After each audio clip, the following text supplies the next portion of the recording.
If you want to change icon shape and create a custom icon style on the Samsung Galaxy S26, first of all, we can go to the Galaxy Store. And then in here, if we start searching, you can search for the Theme Park app, which is an app provided by Goodluck. We can download the app quite easily.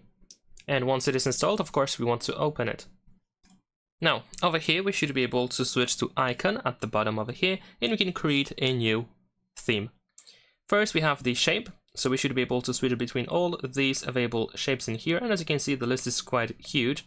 You can also press this plus button in order to create a shape from your image.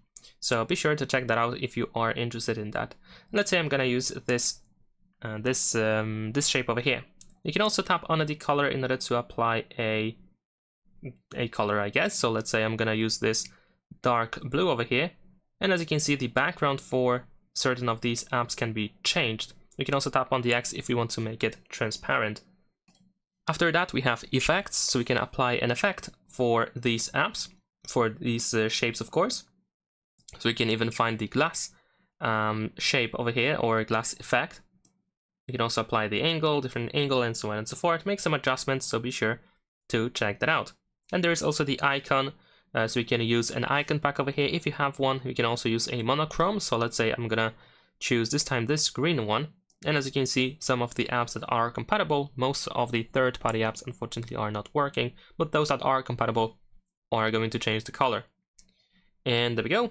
That is pretty much it in the case of the customization.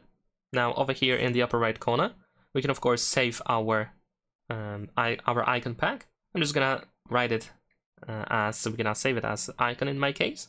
There we go. And now we should be able to tap on the pack in order to apply it. So we can, there we go, tap on apply. And if I now go to the home screen, as you can see, we have a new icon shape and style. That's pretty much it. Leave a like and subscribe.